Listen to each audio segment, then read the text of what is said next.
Tonight on the Pioneer Sideline, no more streaking. The baseball team sees its conference record slip, how the Pioneers were upset on their home field.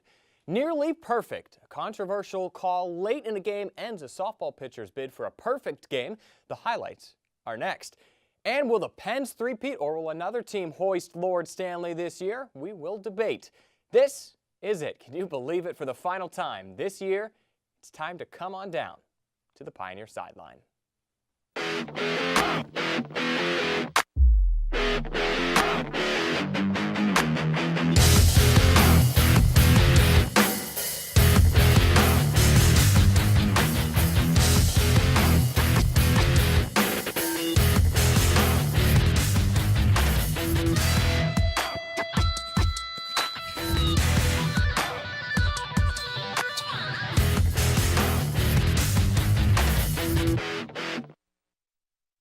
Good evening, I'm Josh Croup. The softball team played at home for just the second time this year, and a track star almost broke another facility record.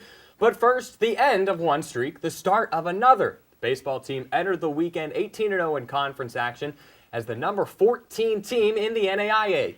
But Point Park ran into bad luck on Friday the 13th and suffered from more misfortune in extras the following afternoon.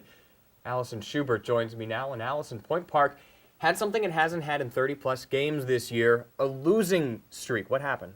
Well, the first two games, both 9-inning games, Point Park fell short. The first game, 8-3, and then the second game, 8-7. So a very close game that second game. It went into 10 innings, so they held it through 9, but they just weren't able to pull it out in the end. And then the final game, the third game of the series, they came out and won 13-4, and they had been playing like they had been before those two games. So it might have been Friday the 13th, or it might have just been them, but they could be wearing down. Are they wearing down? Are the arms starting to wear down? Where was the fault in those losses? Well, you see Nick Beardsley, who came out on Friday, and it could be just because he's been working so hard these previous series. They get a lot of innings out of him. They get a lot of really good pitching out of him, so he could be needing a break. He could be needing to take maybe some shorter starts, or Midway's Aoki, I believe is how you pronounce it. He had a perfect game through 5 and a no-hitter through 6. So we faced some really tough pitching as well. So it wasn't just us maybe defensively, but it was them offensively. And whenever you face a good pitcher, it doesn't matter. There are a lot of them in this league. Point Park has been fortunate this year to escape that, but just couldn't last weekend. This weekend, though, upcoming, IU Southeast. Maybe a bad time for Point Park to be playing a hot team when it's playing some soft baseball. What is IU Southeast looking like this weekend? Well, they're probably going to be our biggest matchup of the season. They're receiving votes in the top 25 poll for the NAIA.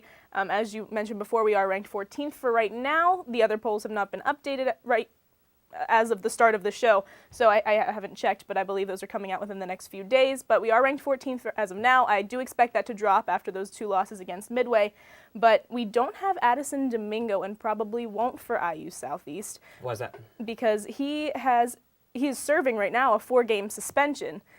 He was issued the suspension in the first game because of a wild pitch that went inside. The ump said he did it on purpose after some chirping from Chris Hernandez, who's the catcher, and they said he did it on purpose, so he was issued a 4-game suspension. It would have been up for the IU Southeast game if today versus Seton Hill had been played, but those games were canceled because of some weather things and because of some scheduling things, so he'll have to serve that 2-game suspension during the IU Southeast matchup. A really unfortunate loss for Point Park. Domingo, a guy that's come out of the bullpen all season and really been reliable for this team. Whenever your starters aren't getting it done, you hand the ball over to Addison and you can feel pretty comfortable. Point Park did fall from number 15 to 14 in the NAIA top 25 poll, just in. Not as dramatic as a slip as I thought. Midway, a very good team, though, as we learned. Finally, after IU Southeast, it's West Virginia Tech. The season is winding down. What do you look for this team in these last couple series? I mean, just to pick it back up, and I think that's the most obvious answer and kind of what you just need to do, whether it's giving Beardsley some of those shorter games, maybe, having him pitch 5 innings as opposed to the 6-7 he's been, just giving him a little bit of leeway to kind of rest his arm a little bit more, and hopefully he can pitch his way into the playoffs. And you don't know the mentality of this team. Neither of us do, but maybe that had a factor in it. 30 wins, 2 losses, you're going to lose eventually. So it's going to be interesting to see how a good team battles adversity, because all teams do that win championships eventually. They have to jump through some hurdles, this team in particular, and a lot riding on these last 2 series, because regular season conference championship automatically goes to nationals along with the conference tournament champion. That is new this year, so hopefully Point Park can win its 5th in this last 6 regular season title. Allison Schubert, thank you very much. Up next, near perfection. What stopped a Point Park softball pitcher from earning a perfect game? And with track season winding down, how one athlete is kicking it into high gear ahead of conference championship season. We'll be right back.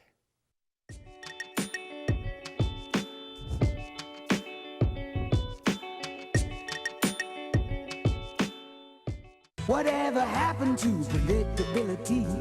The milkman, the paper boy, evening TV. You miss your old familiar friends, but waiting just around the bend. Everywhere you look, there's a heart, a hand to hold on to. Everywhere you look, there's a look of somebody who needs you. When you're lost out there and you're all alone, life is waiting to carry you home. Everywhere you look, everywhere you look,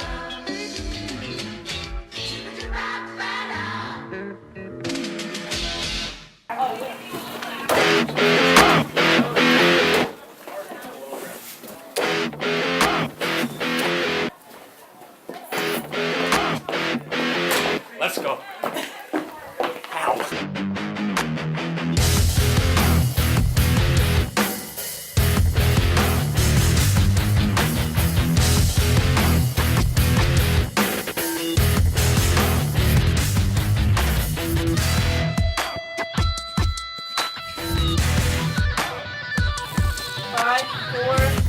Sideline!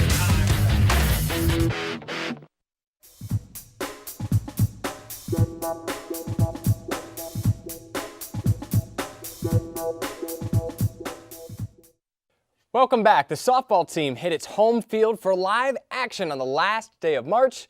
13 days later, they finally returned for a pair of weekend doubleheaders against conference opponents Asbury and Midway. Point Park entered the weekend plagued by bad weather as the team with the fewest River States Conference games played in the league.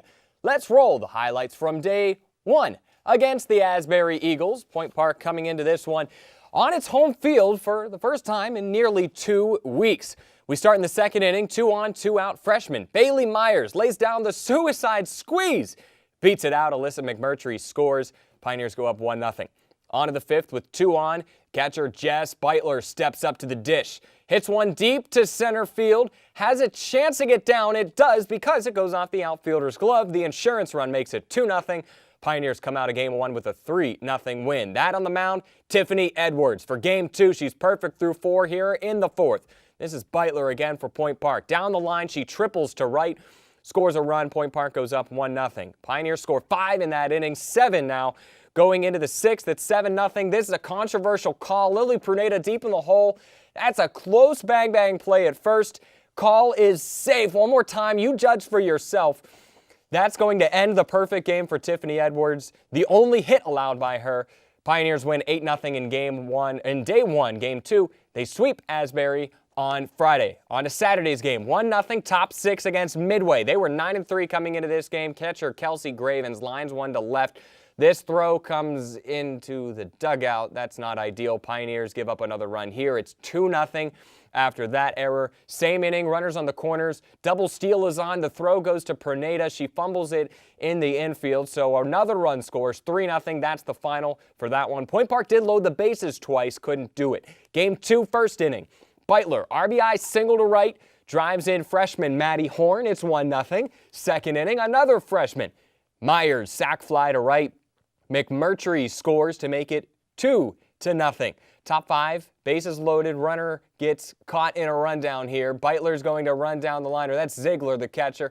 Runs down the line, Lily Perneda catches up to her, dives, and she gets the tag on. Umpire says she fumbles the ball, so the deficit cut in half, 2-1. On to the bottom of the 5th, loaded for the Pioneers. This time, Kim Corcoran, sac fly to right, scores Myers. 3-1, that's the final, so they get it done with the bases loaded there. Couldn't in Game 1. Point Park 6-2 in conference play, third in the standings. There you see the road ahead. The Slippery Rock game actually canceled. Ohio Christian on deck for tomorrow. West Virginia Tech and Rio Grande on the road this weekend. So a conference road ahead that features 6 games in 4 days. To break all of this down, a lot to unpack, we bring in Nicole Pampina. She hits the sideline now, and Nicole, Tiffany Edwards was 0-6 before coming into this game. Controversial call there, broke up the perfect game as we saw, but the bats really backed her up, which was encouraging. Absolutely. That was in Game 2 against Asbury, and that's what it was. It was big hits over their heads. They made a lot of mistakes in there to go against that play with that controversial with the perfect game. I'm going to go against what you said earlier. I think she was safe. It was just by a hair, a little tough to see in the video, but calls like that, like they make or break a game. Overall, it was still really strong. A lot of speed, a lot of hot bats. Jez Beitler, she stuck out to me as well in that first game. Behind and at the plate, she had that tag at home from that fly out to left field, and then a triple in Game 2, all those RBIs. So she showed a lot of strength against Asbury starting out. And what we didn't see in the highlights in Game 1, a couple of really good defensive plays. One from left field, Lily Perneda had a good defensive play. But Day 2 against Midway, the defense really didn't help Point Park at all. Absolutely. That was that first game where they lost, and they just looked slow compared to Asbury. I think that was probably their biggest issue, is just the speed. They were making mistakes. I mean, that goes with any sport. The team that makes the most mistakes is the team that's going to take the L. And that's, I think, what happened. They were able to come back, win 3-1 in that second game. Kind of a more stable game, a little quiet, but that's all they needed to take home that win and come back after that. Some small ball in that second game. No, unlike Day 1 where you had some big hits going over people's heads, Game 2, just a couple sac flies, bunts. That's what it took to win. So what does it say about this team that finds different ways to win, or at least we saw them find different ways to win, because we haven't seen them too much this weekend, figuring out ways to get victories, whether it's with the bats and the long ball or whether it's the small ball? I think that's exactly it. It's just finding different ways to win. Kim Cochran, she had some deep hits. That was kind of their strength in Game 2 against Midway. And they're a strong bunting team. We saw that suicide bunt with Bailey Myers against Asbury. Just being able to change things up with that. They have a solid pitching mound. I think that helps definitely as well, but versatility is all it takes to keep other teams on their toes, and that's what they've been doing these past few games. And Ashley Gnema finally hit her strides again. We'll end with her. Tiffany Edwards has been great all season, having one of the best seasons of her career.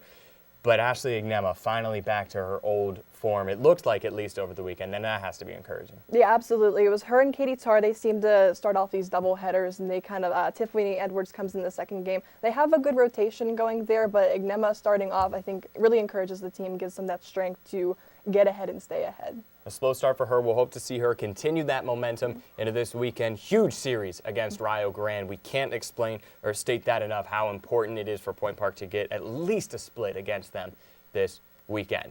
Thank you very much, Nicole. Ahead after the break, how close one track star, you may have heard of her, Anna Shields, how close she was to earning another facility record while still solidifying more NAIA best times. And later, our reporters give their Stanley Cup predictions. Don't go anywhere.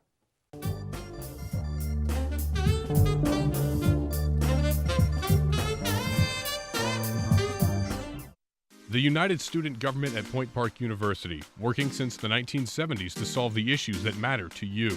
What concerns do you have about the university? Student life, safety, food service? Send us an email to studentconcerns@pointpark.edu or stop by our office on the 7th floor of the Student Center. You can also attend our weekly open meetings on Mondays at 3:15. Follow us on social media at USG_PPU for more. The United Student Government, by the students, for the students. The Point Park Sports Network, bringing you live coverage of Pioneer Athletics on Stretch Internet, the home of the River States Conference and the NAIA. Subscribe today for complete access to the Point Park volleyball, baseball, basketball, and soccer teams. Watch live and on-demand broadcasts, and don't miss a minute of Point Park Athletics. Head to pointparksports.com/live for broadcast listings. The Point Park Sports Network, your streaming home for Point Park Athletics. 55% of all U.S. multiracial adults have been subjected to racial slurs or jokes.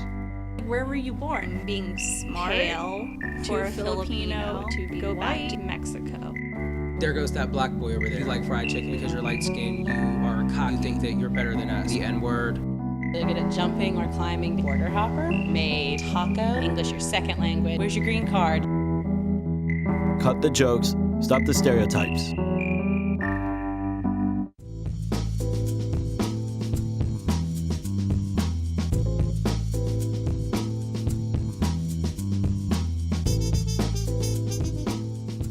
Welcome back. The track and field teams split up last weekend at Westminster and Bucknell universities for a pair of competitive meets that saw several Pioneers in the top ranks, a lot of school records, but the highlight, as usual, Anna Shields. Why don't we take a look, shall we? This is Anna Shields at the D1 Bucknell Classic, the reigning 1,000-meter NAIA champion with the lead throughout most of the race. This is from FlowTrack on Twitter. An exciting race, an exciting finish. Christine Benzinski from Bucknell makes a late pass. She earns a facility and a school record at 4:16. Shields had a time of 4:17:39. That also set the previous facility record. Now Shields, she had the facility record, right? But Benzinski was just a little bit faster. Good for the #1 time in the NAIA. That time was by Shields. She was followed up in that race by a few D1 runners from Cornell, Penn State, Pitt. Anna Shields, no surprise, beating a lot of good athletes. And then on day 2 of that Bucknell Classic, to talk about it is Nick Kosiski. Day 2, she ran the #1 time in the NAIA again in the 800 this time at 2:07. Can she be stopped? Honestly, she has been, continuing to doing amazing, phenomenal. And you know what 2:07 reminds me of? I mean, in 2:07, Pioneer Sideline, fall episode 4, at the 2:07 mark, you said the words "scary moment." Just a fun fact. Anyway, back to track. Deep stats. Yeah, Anna Shields continues to do great. And also, there's a lot of other people who set some school records. I know Jazz Wicks in the shot put for the girls, and then Malcolm Harris set a school record 400 hurdles for the guys. But, who's the next national qualifiers? I mean, I was going to ask you that yeah, next. Who is? I've been asking you that for weeks, but it just doesn't seem like we're getting any more. Well, who we got right now? We got Anna Shields, Dry Davis, and Ana Benitez. That's it. Which is good. But who else? Because there are a lot of talent on this team that we saw in exactly. indoor. Well, who's next, man? Mike Morris, I think, is definitely coming out. I really don't know how close he is. I just know that he's so close because he keeps on getting PRs and stuff. He keeps on moving up, and Xavier too. Xavier Stevens is one to watch out for, friend of the program. Oh, yeah, good friend. Very good friend of the program. So finally, Nick, a conference championship coming up around the corner. 2 weeks from now. It's here in Pittsburgh. Outdoor national champion, or outdoor conference champions, Point Park University. Does that fit the bill? I think it does because I think it definitely helps that we have home advantage. And which we did last year, but lost to Rio for the 3rd straight year. So okay. Rio Grande, that's what we're looking at. That's the facts. Well, the that's because they had me on the team last year. Oh, so without you, now with that burden no aside, nah, I'm just joking, guys. But I honestly think it's definitely possible. I mean, it's good. It's going to be close, though. Don't get me wrong. It's definitely going to be close. But I do think it's possible for the men's and women's. So. PointParkSports.com is your source for all of this to figure out how the track teams actually do. Nick is not competing, like he said, but he will be here in the next segment because coming up next, oh Lord Stanley, who our reporters say will host the Cup. We'll hear Nick and everybody else's predictions. It's the final case of the week, and going, gone. My final goodbye here at the Pioneer Sideline as we sign off from another season. Stay tuned.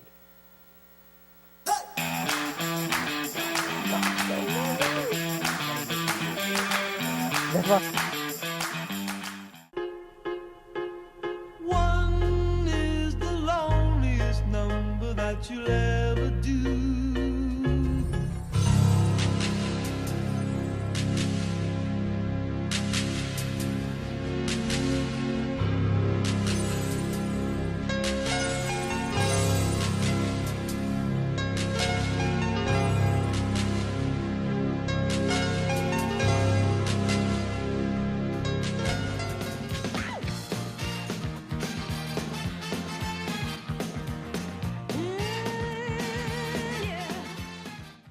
What's one word to describe cab? Welcoming. Community. Creative. Experiences. Family. Openness. Pineapple. The Campus Activities Board is a student-run organization that consists of 7 different committees. Each focuses on event planning, marketing, and administrative activities. Join us in organizing the juiciest events on campus, from late-night bingo to festive dances to our team bonding meetings. Follow us on Twitter and Instagram at Point Park Cap, or like us on Facebook at Campus Activities Board at Point Park University. Good evening and welcome to Newsnight. I'm Josh Croup alongside Jess Paterchak. Defending his decision to kick out 15 Cuban diplomats from the United States. Thanks, Allison. Fitness on Demand has returned to Point Park. Residents fear that Mount Agung will have a repeat of 1963's eruption. 2-star NFL quarterbacks made the headlines this week after wrapping up. Thank you so much for joining us this evening. That's your news tonight. For Nick Tomarello, I'm Alex Grubbs. Have a great night.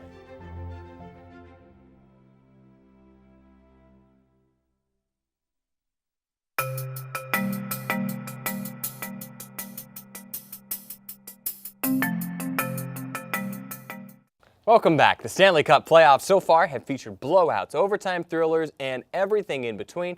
But what team will stand tall when all is said and done? We're joined by Nick Kosiski, Allison Schubert, and Alex Grubbs. Guys, let's dive right in. Nick, who do you got winning and losing the Cup final? Well, you guys don't know this, but I got the New Jersey Devils winning. They're going to beat the Knights in the final, and calling it right now. Hey, remember the UMBC thing? This guy did call UMBC over Virginia, so he's a master of predictions. We'll see how the Tigers World Series prediction plays out. Allison? I'm going to go with a repeat of the final last year, but this time I have the Preds over the Pens. Oh, that's not the Devils. Okay. No, not the Devils. Okay, Grubbs? I have a different approach. Pens, definitely, but I kind of want to go with some underdogs this season and go with the Winnipeg Jets. It's losing, but the Pens would win for a three-peat. Don't think they'd be able to do it again going into next season, but they could totally do it for this season. Wait, who did you say?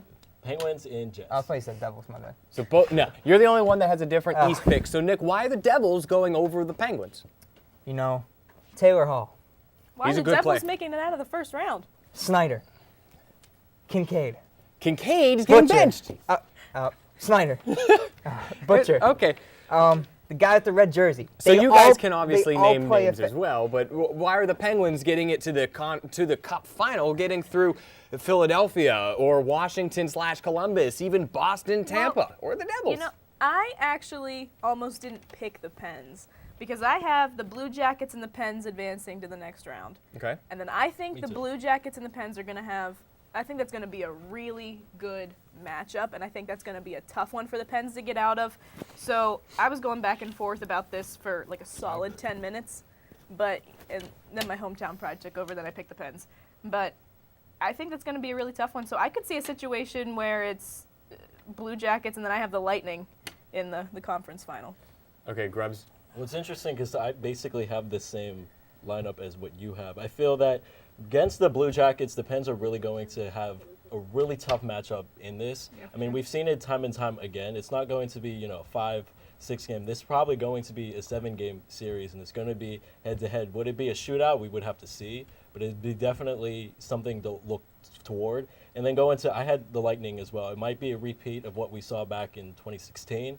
They're definitely going to fight, and what would be interesting to see is the lineup with Chris Kunitz being in Lightning against the Pens. You could see it even last year. Like Kunitz had that winning goal that flushed us right into the rest of the finals. So it might happen again. We'll see. And Ian Cole with Columbus. Yeah. What about the Western Conference picks, guys? Nick, we'll start with you.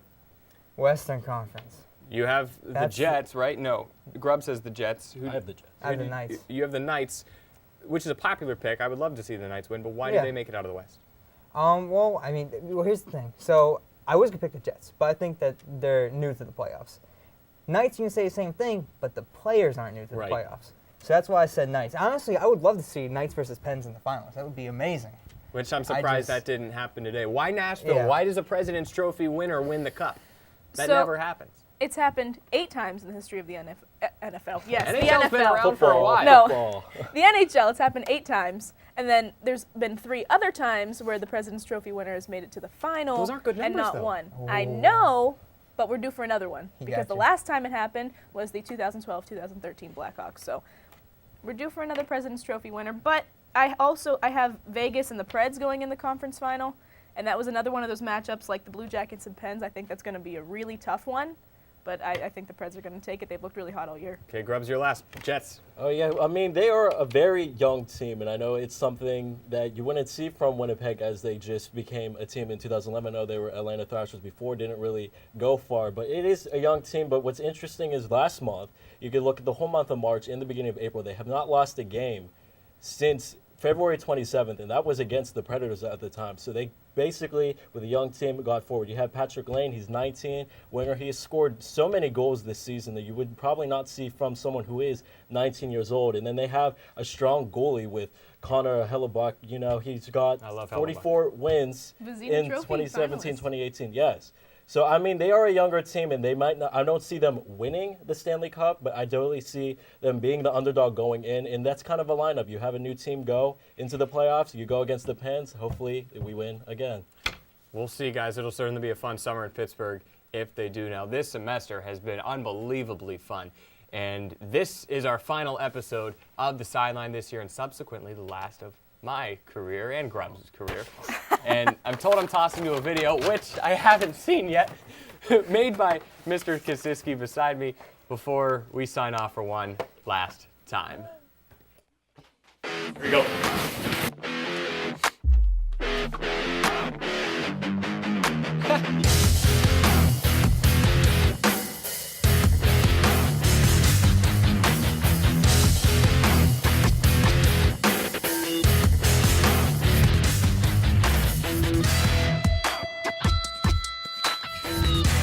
Following up is key, especially with the Lay's sour cream and onion. That is my go-to brand, my go-to chip type, you know.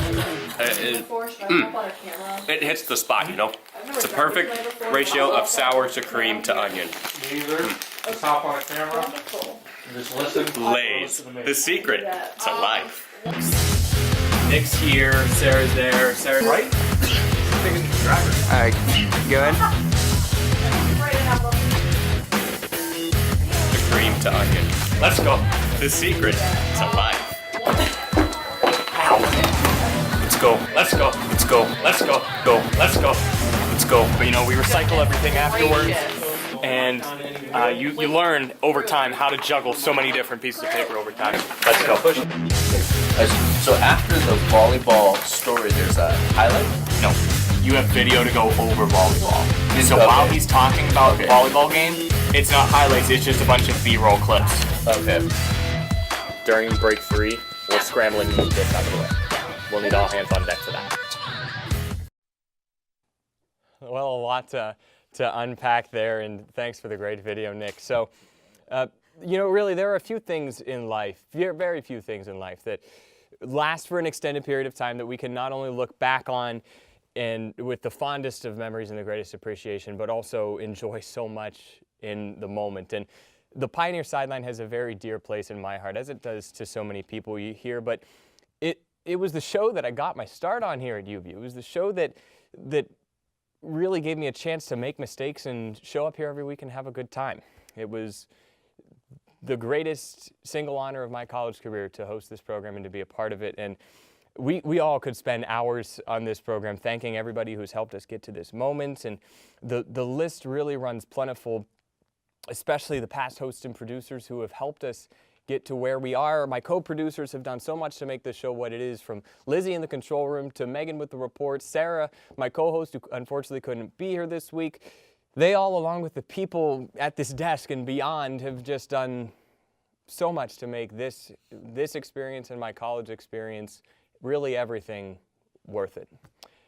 So from the bottom of my heart, everybody, thank you just really isn't enough. And until we meet again, that's all the time we have for this week and for the semester. Nick is over here crying. I'm not, but he's going to hug me now. Watch the mic. No, watch the mic. I really can't express how much this means to me, and thank you all very much for a great year. You'll do great. Gone. We need to cut. We need to end the show here. So that's all the time that we have for this weekend, for this semester. So until we meet again, we'll see you next semester. The same Pioneer time, the same Pioneer channel, and the same Pioneer Sideline. Good night, and good luck.